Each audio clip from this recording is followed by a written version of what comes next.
And we are back for the second game between MJ-Esports and the final tribe. Sweden's number one bashing heads with Finland's number one. And so far, Finland's headbutting just that little bit harder as they claimed the first game victory off the hands of some splendid Elise and Zaya play, with Jace, as you said, just being that big bait. Now the onus is on TFT to come back in the second match if they want to take this one into a series. Troublelink, do you think they will do just that? I'm gonna be honest with you. So the final tribe did so very well. They did so that they could actually do it in the game. They had a great understanding of what they wanted to do, how they wanted to play. Their plan was great.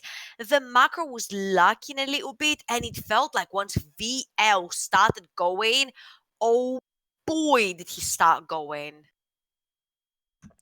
Yeah, it was explosive, and an absolute statement coming in from MJ here, finishing the game with about a 12,000 gold lead. That's something amazing right there.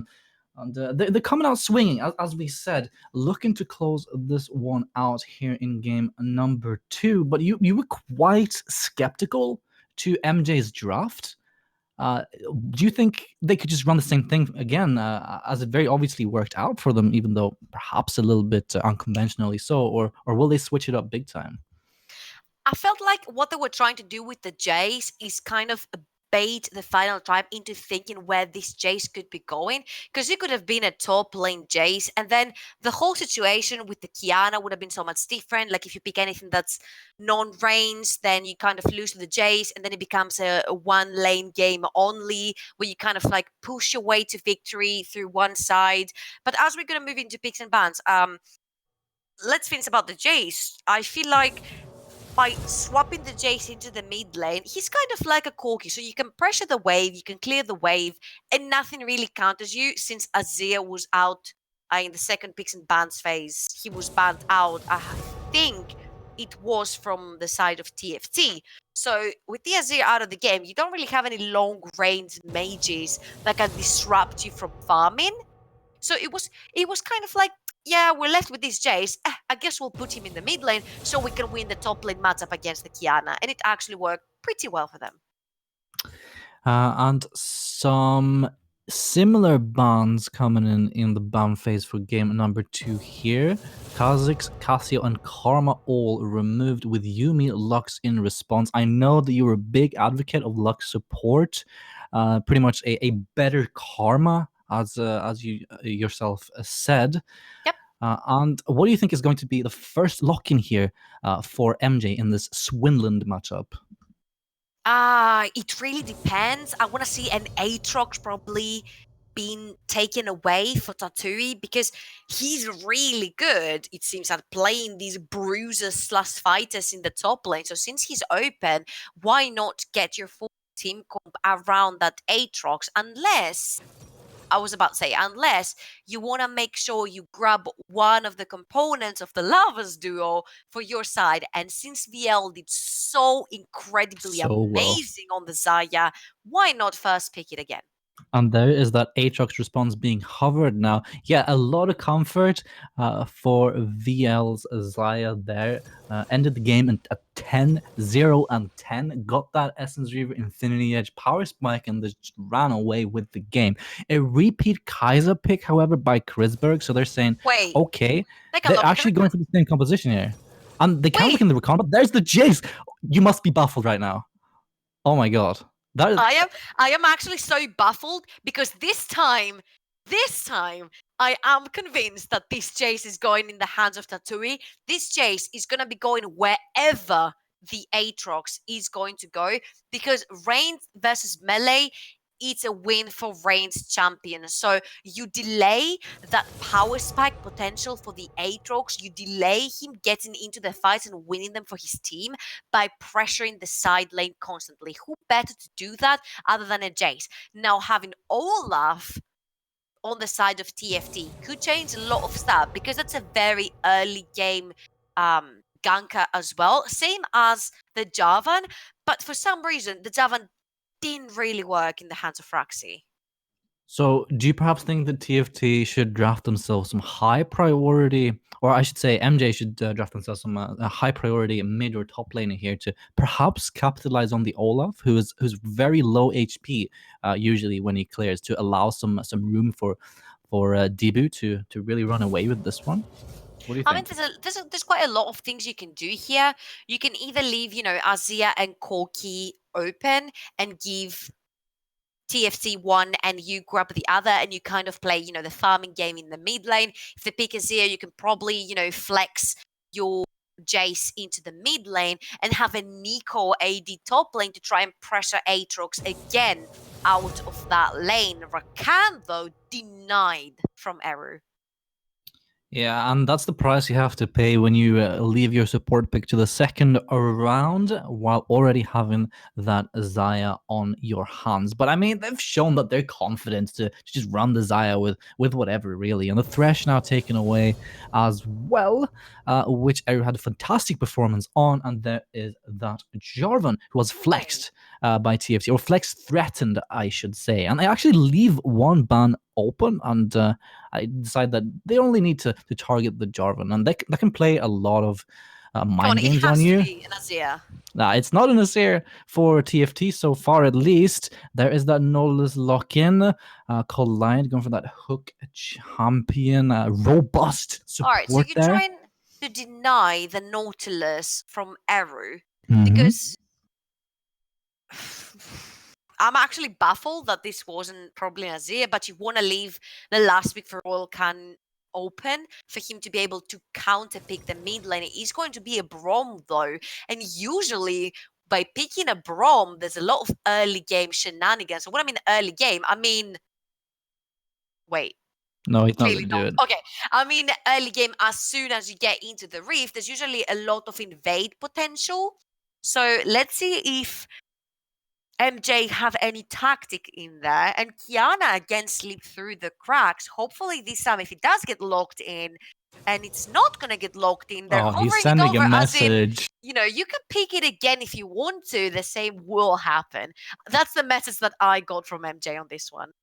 So MJ is running the exact same composition, save the Braum instead of the Thresh, obviously. Basically, they're saying, okay, so our Jace counters your Aatrox, our Renekton will counter your Kiana. So you can pick Kiana if you want to, and we'll swap our lanes accordingly. This time, though, it is going to be the Mordekaiser, most likely for the top lane, I'm assuming. So that has to be a mid lane Aatrox, Royal Cannon, versus Mirza, who's very, very comfortable playing his Jace in the mid lane last game.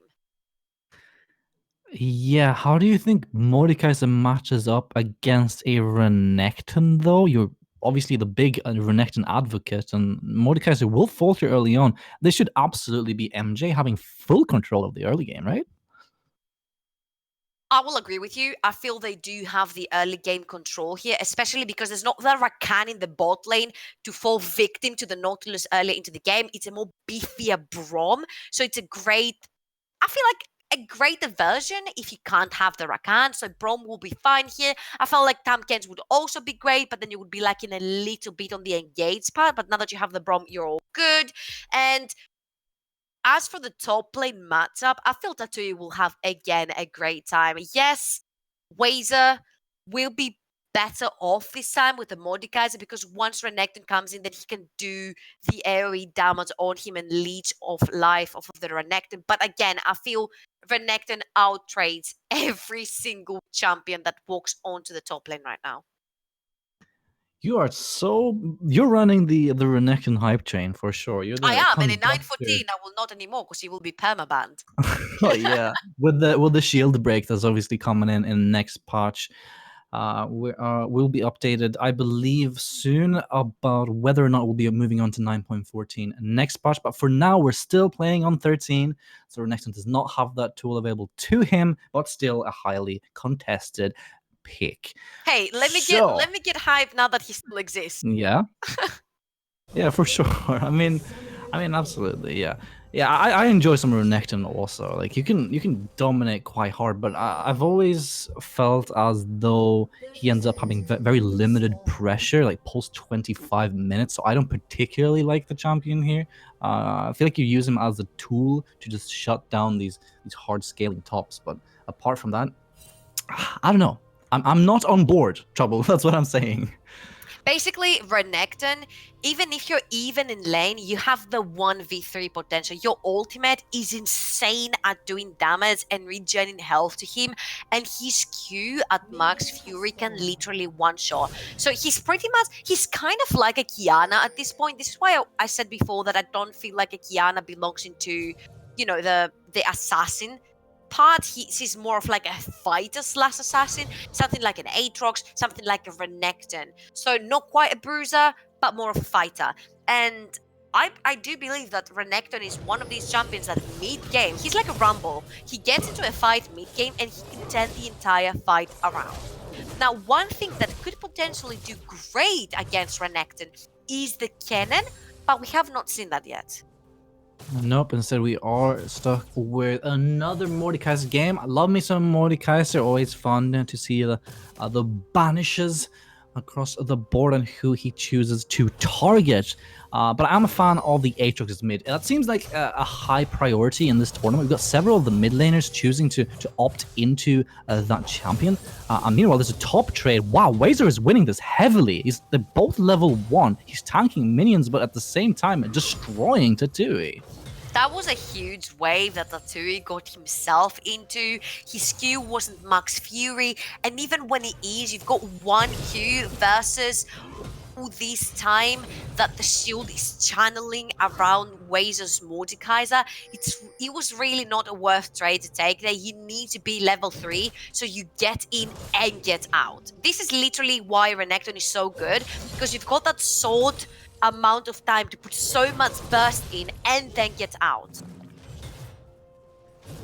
Indeed, the top lane brawls keep on coming in. I do feel like with the amount of HP that Tui. Meanwhile, mid lane, oh, flash ward. Oh, Mirza pays respect, crucially, to Royal Cannon's potential flash auto attack up there.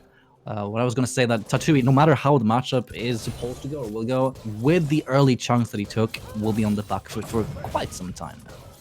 And Mirza is kind of underestimating the amount of damage Aatrox can put down when he catches you. I mean, sure, you're on the winning side of the matchup. Oh boy, watch Roxy. Nice hook landing on to Arrow. The slow comes down and the damage is real. Ignite is also ticking, but TFT do not have enough to take down a flashing Braum. But now, crucially, doesn't have that one available to him.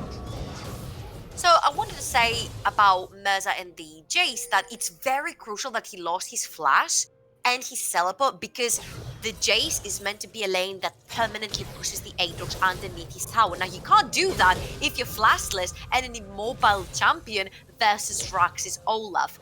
And this is very crucial. See, he had to go and check behind him and look at where he placed the ward. It's right at the Raves, because he knows that Raxi is going to be hanging around. And indeed, he is, because Mirza has to push for this matchup to be valuable, and you can't if Raxi is around. You really can't. Raxi is so good at brawling early on with the attack speed, but he gets called out now by Mirza. Arrow, surely he will die here. Ignite is ticking. Is it enough?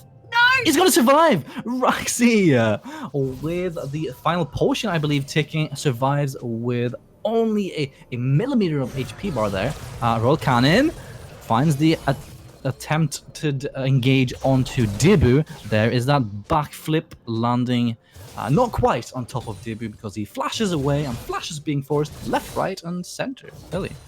Everything worth it in the end. Sure, Raxi loses his flash right there, but he doesn't go down. And Royal Cannon is able to pull yet another summoner for himself. So, Dibu right now doesn't have the ability to flash Cocoon, which means that his ganking potential in the early game have been lowered by quite a lot. Another fight comes in mid. Mirza doesn't have any mana available to him. The thing about Jace, wait, hang on, just hold that thought, lance me not. Wazer on Tatui, rolling it out a little bit. gets the pull in, but surely should be the end. Big shield though, and both should disengage. Now, the thing about Jace, right, is that once he runs out of mana, has to go melee range, and that's when really Royal Cannon can start to output the pressure here on this Aatrox. So just cause the Jace to go I should say, just repeatedly, and you should have this one in the bag, really.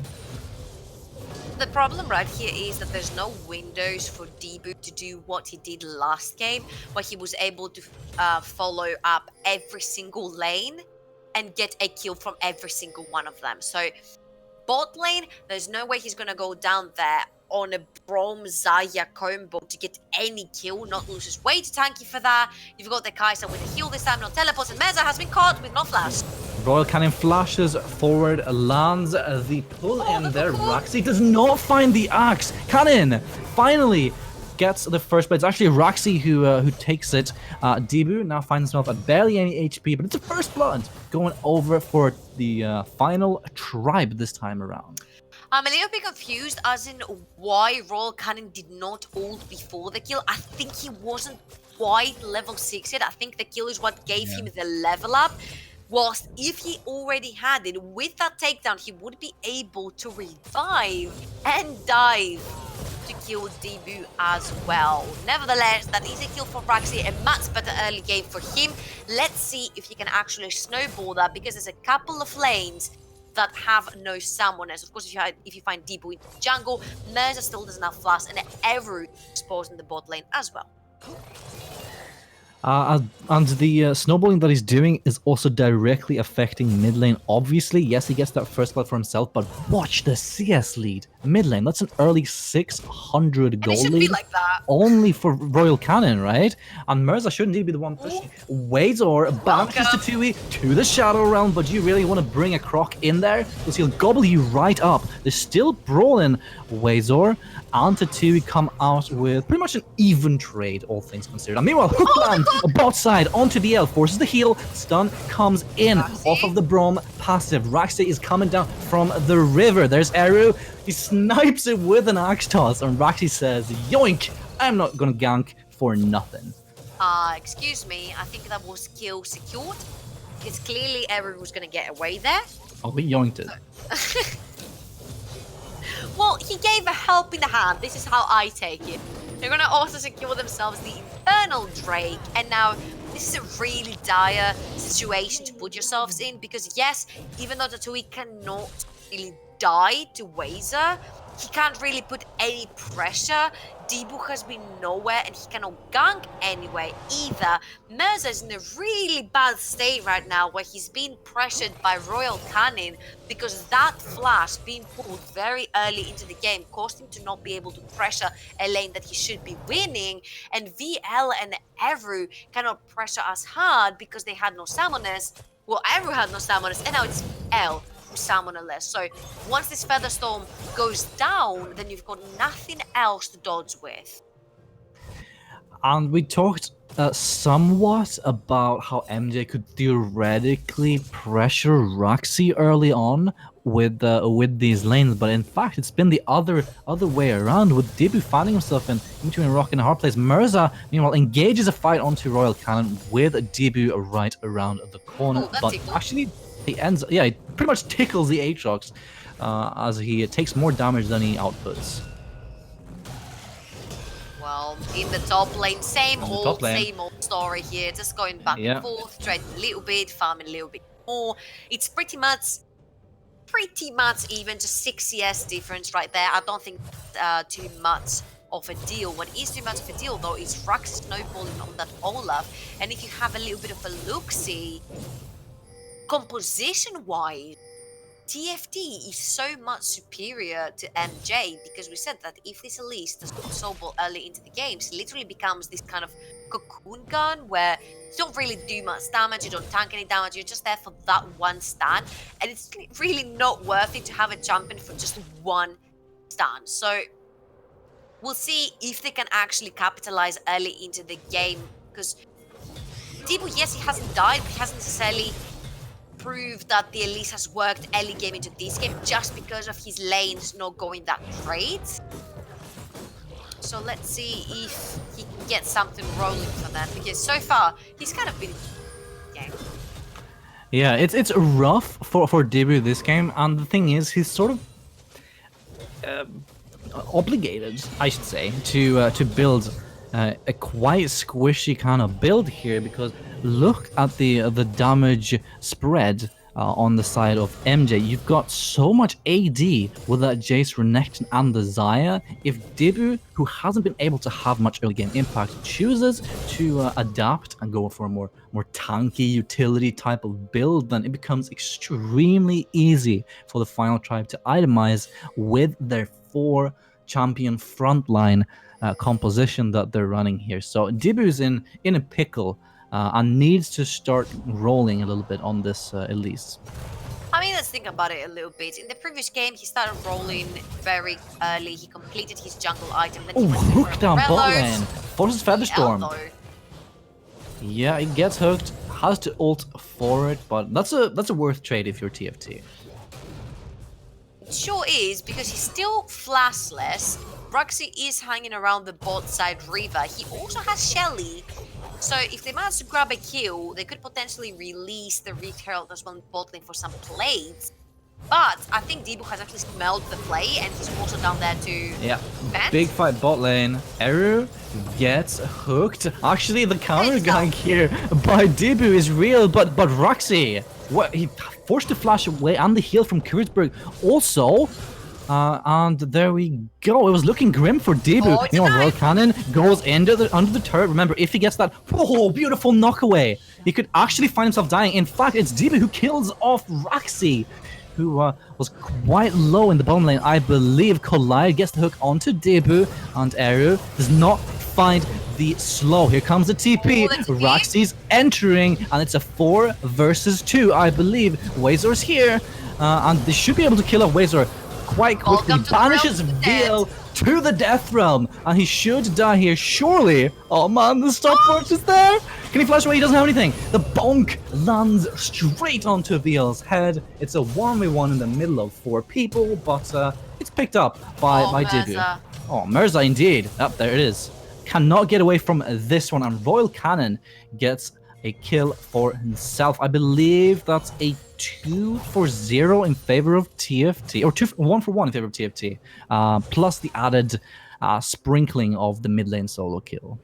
I was about to say that was so worth it for the side of MJ. They finally get the needed kills onto that Elise. They finally get her ahead. But Mirza going down in the mid lane means this Infernal Dragon, the second actually Infernal Dragon of the game, is going to go TFT's side as well. Shelly was dropped, if I'm not wrong, again. I'm not sure where it was dropped. No, I'm thinking the same thing. I was thinking, where did they drop it? There's no way it ran out. No, I don't think so either. I don't think it dashed into a turret either, because the turret plates are all quite intact. I have to perhaps get the studio to tell us what happened on that one. What happened to Shelly? Yeah, what happened to Shelly? Just disappeared.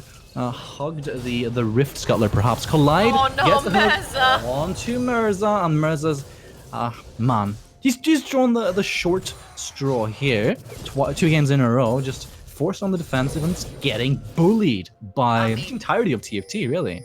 I'm not going to say anything else about the Jace. I do believe, yes, it's fine to run basically ADC versus ADC when you're playing against the Corki in the mid lane, but versus the Aatrox and an Olaf, you're pretty immobile. Yes, sure, you have your flash, but once this is down, you have no way. Holy!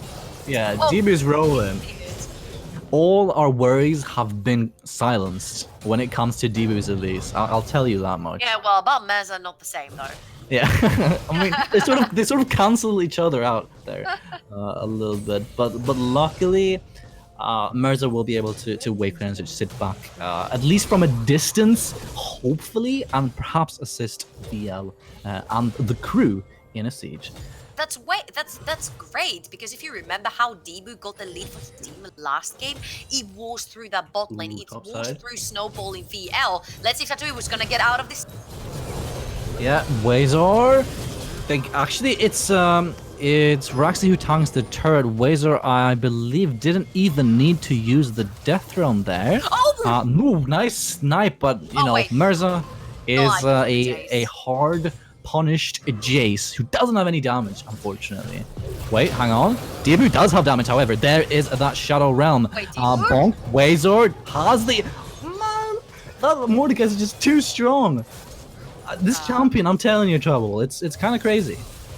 I mean, sure, you're 4-0, but Wazer still has a death realm, so you're like, I might dip my toe in there and see if it's safe enough. Well, guess what? It's never safe versus Mordekaiser, but... It really isn't, but Wazer flashes away, engages onto VL, but, you know, gets killed off for it. Wait. So both Debu and Wazer being way too overconfident here. That's how it started. That was a fat 800 gold that VL cashed into his pocket, and this is exactly how the Zaya snowballed the last time. Give him the gold and he's gonna give you the victory, and if you don't give him the gold, he's like, fine, I'm gonna take it for myself.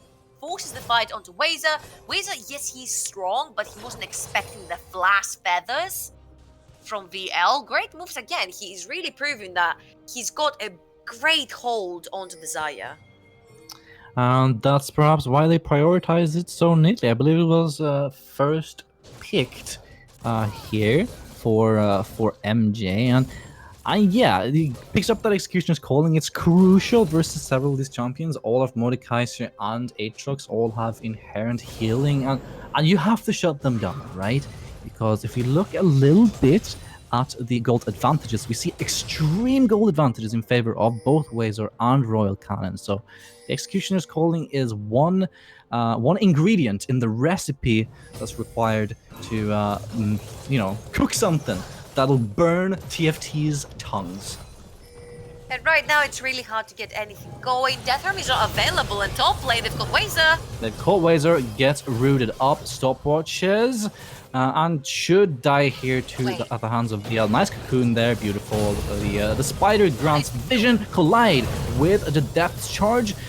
Eru is onto Chrisberg, but Chrisberg is very strong. Oh, the flash actually forces Eru's flash also, but it's slightly too late as Eru still dies at the hands of Raxi's Olaf. What a manly play, just flash forward there. Chrisberg, he flashes forward also. The final auto attack procs the Kaiser passive and picks up the kill. Tatui engaging onto Royal Cannon in the bot side to defend the turret.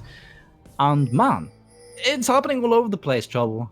It's really hard right now. Even if VL gets going, it's really hard because all the other champions are just not made to sustain around the Zaya. So you don't necessarily have the greatest frontline. Yeah, so you have a Braum, but he's not that tanky. Once the shield goes down, he's very simple dying. Your Renekton is nowhere near close to Sterak's to be able, and I don't think he's even going for the Sterak's. He's going Shojin, surely. Exactly. So he's going for Shojins, even though he's behind into the game. I mean, you say 2,000 gold behind, but he's still behind because he is the mid-game spike champion and he's not quite there yet. So by the time he does have the Shojins, he does have the damage, it's not going to matter that much anymore. So you need to be building for that Zaya to do the damage for you. Now, Mirza at this point is pretty much a known factor. He has to build as much penetration as possible for this poke to hurt, for VL to get enabled later into the fight. I think he's going to be possibly, you know, the sacrificial lamb in this game, like he was in the previous one again, if I'm not mistaken. Yeah, poor guy. I mean, sacrificial lamb and all. He was just sort of left mid lane. He did accrue quite a big CS lead, and also it wasn't as if he completely faltered in that performance. It just he wasn't part of the action really. Beautiful hook landing onto VL. Death charge comes in as well. Raxi's, you know, dropping a few axes at the wait, beautiful flank there by both Wazer and Royal Cannon, I believe, and that is Eru and VL going down to Tui, banished to the Shadow Realm. It's actually Royal Cannon who finishes him off, and that's a quick 4-0, in fact, off of a collide hook there. Beautiful. Likely. Yeah, the Baron should be soon to follow. Obviously, Debu is there, but oh, the flash forward! Royal Cannon, yeah, this is pretty easily. Oh, missed time, but I mean, just gonna auto attack into the face. Delayed ace coming in from TFT, and the Baron soon to follow. Oh that was such a rocky fight for MJ.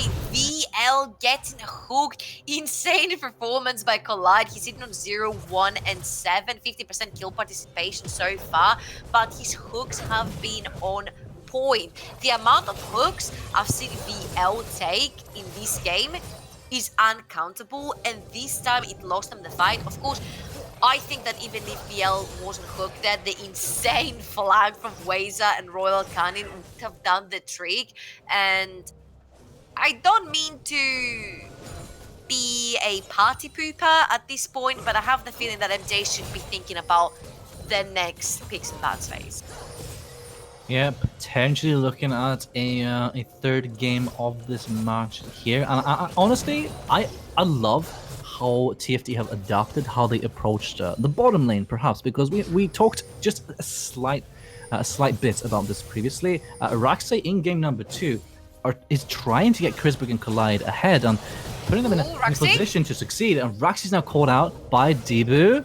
But Debu will not want to. No, it's not enough damage. I mean, there's a lot of damage by Debu alone, but not enough to assassinate an Olaf with Merchants.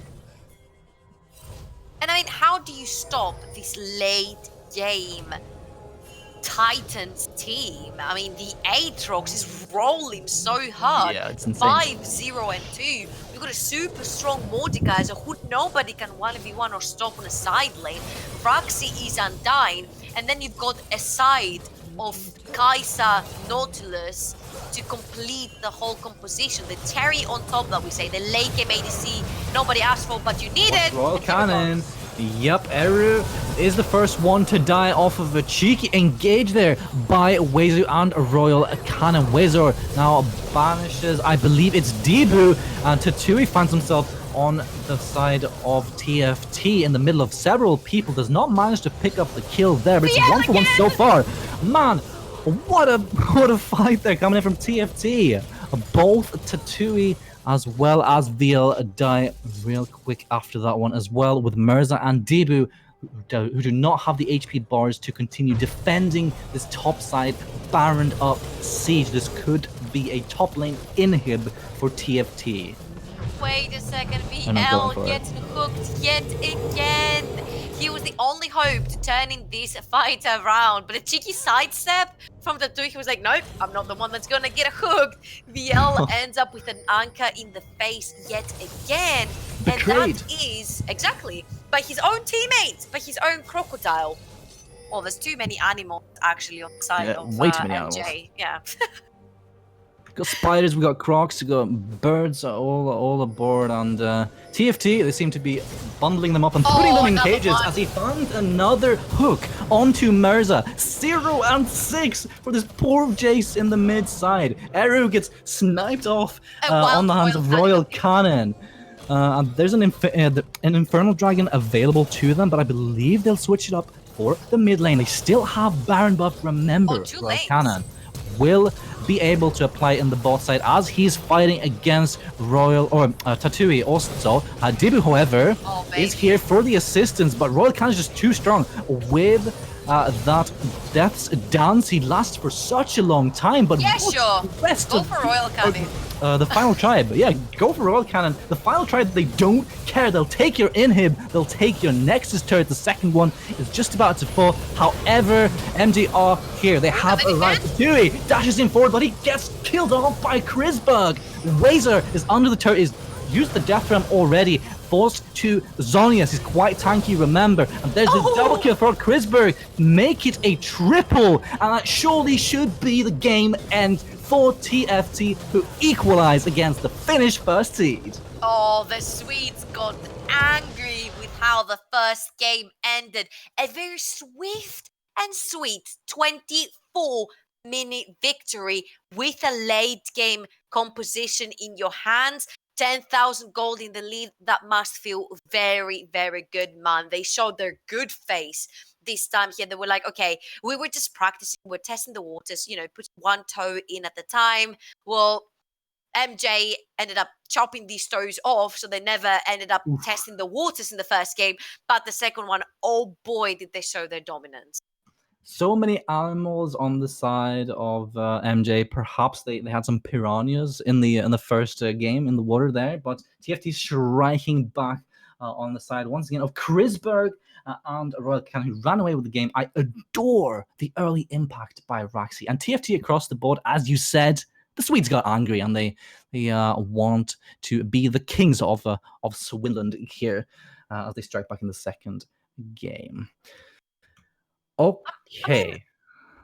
I felt Adaptation. like that Jace was not the. It was just not the Yeah. answer. Like, sure, it's the Again. answer when you're banning the Azia and you know the enemy is gonna go Corki, but it doesn't. I don't know. It doesn't make up for the fact that you're first picking the Zaya. I don't think VL is a one-man ADC. He's not just a one ADC player. So I'm pretty sure Kaiser would be okay. Severe would be okay. Maybe a Caitlyn would be okay. Like, adapt and move around. You get the Aatrox in your hands. Grab the Aatrox and flex him around yourself. By you flexing the fact that Kiana is still open and you're like, I'm still going to pick the Jace though. And then getting stomped. I think we might need to see a change in the third game from MJ. I think so too. They ran the exact same composition, and TFT adapted and had the answers to it. Okay, so we are heading into the final game of the evening, in fact, to close out the second match here between MJ and TFT. We will bring you exactly that action in a few moments after we head into these ads. Don't go anywhere, you won't want to miss it.